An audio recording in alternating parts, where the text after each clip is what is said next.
Hi everyone, I'm Letty Conrad. As Bert said, I'm a product development and publishing consultant.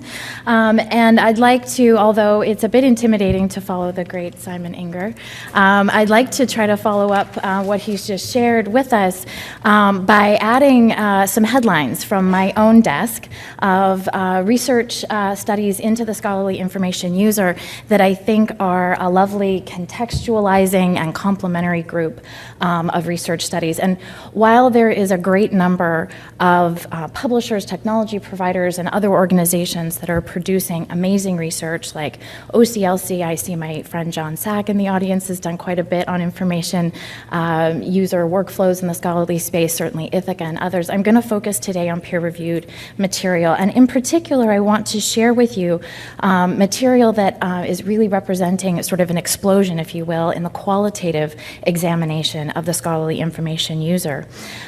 And those that really extend our understanding beyond the large-scale studies to better understand specific needs and practices. I'm thinking of things like the volumes and volumes of work that are coming out of academic library and LIS groups. I particularly draw on folks like Andy Priestner at the UX Lib group. He and his team have been doing what they call cultural probes to better understand the wider context and experiences and motivations of various scholarly users. There are folks, of course, like Carol Tenopir and her team who publish with Learned Publishing Journal and other venues. They're particularly looking at things like academic practices in article sharing, what establishes trust for an academic reader, what are the reactions to embargoes and versions of record. Other scholars are looking at factors that influence information-seeking behavior. I'm thinking of material that really provides some context and framing, looking at, for instance, search experiences of scientists in particular fields.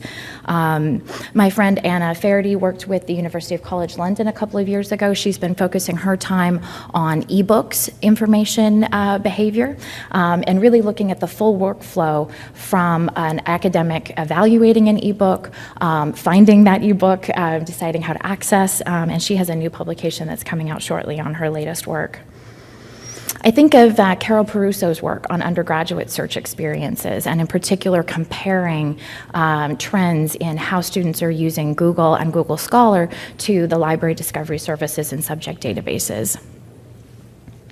There are also a whole host of studies that drill down to specific types of users, as I mentioned, Carol Perusso with undergraduates, but I'm also thinking of the Cyber Group. They've had a series of studies really unpacking their ongoing work into early career researchers and the experience that they have at various stages of the workflow.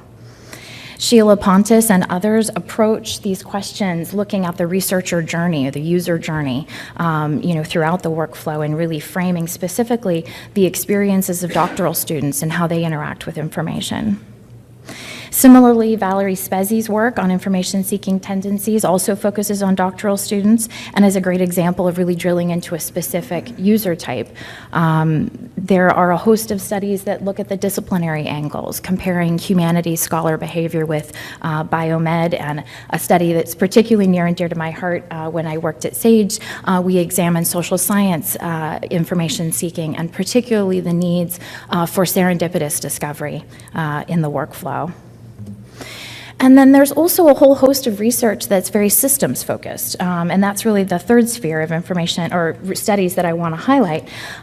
These are folks, biometric experts, citation analysis experts, and others who, for instance, are taking systematic reviews of how academics uptake on social media and their approaches to ResearchGate. So we can build off of what we've learned from Simon's large-scale study to understand there is quite a bit of investment in ResearchGate, but some of these more targeted studies help us understand how folks are interacting and why, and to sort of get behind that data a bit.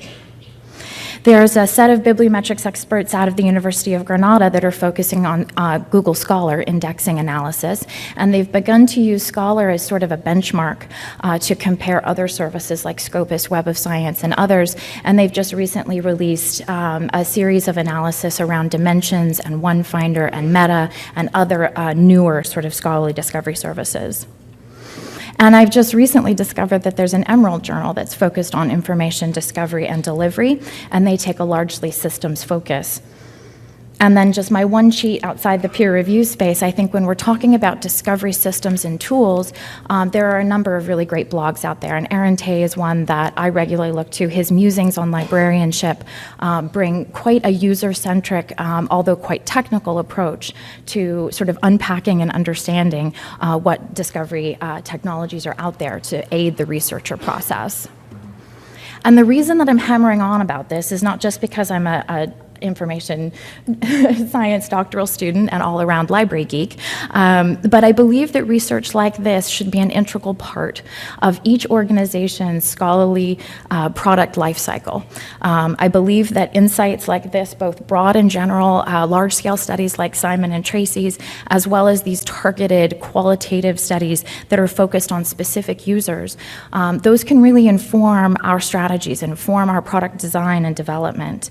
So I'm an advocate of integrating studies like this into your own targeted research, where you're looking at your specific users and your specific stakeholders to integrate. I'm a big fan of the build, measure, learn cycle, where we have targeted investigation into the product experiences of your stakeholders and researchers, whether that be usability testing or interviews, or using your analytics to sort of as a starting point for conducting those studies, using those to inform how we measure product performance, how we measure user experience, and then all of that really coming through to that iterative cycle of both developing new products to solve those problems, as well as iterating on our existing products to solve those problems. And while all that sounds really lovely, but it's quite broad and abstract, right? So let me give you an example from my recent life. And of course, all of this is genericized to protect the innocent. A publisher recently engaged my services to evaluate why certain users were complaining about their newly enhanced search engine on their journal platform. And although some of the data, like Simon's studies, show us that it's not the first place, there are some users that are invested. And in this particular case, these were postdocs and doctorate level folks who were very invested in this particular journal. They were new members to the society. They were very invested in coming to the journal website. And so the team felt that the solution probably lied in some back-end engineering, specifically taxonomy work. But I wanted to start with the users and hear what they had to say. We booked one-to-one Skype sessions and conducted what I call hybrid testing, which is sort of a combination of usability testing as well as interviews. We asked them to show us how they search on the journal site. We also asked them to show us how they interact with other discovery tools. What's bookmarked? What's your starting point? What do you do if that doesn't work? And through that process, we learned that there was indeed some taxonomy work to do on the back end. There was some engineering work to do. But we also learned that there are three basic concepts that really defined a good search experience for this particular group. One of those is their use case, or the job that they set out to do when they came into a particular search engine. So we identified a few common different, sort of common information needs that these users had, but we noticed how much their behavior and their expectations changed depending on what they were trying to achieve. Secondarily, we heard a lot about trust and familiarity. Known brands having consistent tools and features in regular, familiar places really built up a sense of confidence, built up a sense of trust, and those were the sites that were returned to most regularly. That was also the lens that they used to evaluate this serendipitous search journals, so it was really important to understand what framework they are coming into the site with. And then finally, we were surprised to hear folks say, where are the recommendation tools? Where are the related content menus? Essentially, they were looking for a serendipitous search experience. They were looking for suggestions for content that goes beyond their immediate question. And we took that in all three of these cases, all three of these factors that inform their search experience became part of the product discovery and delivery strategy for this particular journal. So that's just one example of why I think this data is so important for us to take on board and take home to inform our roadmaps. And that's it for me.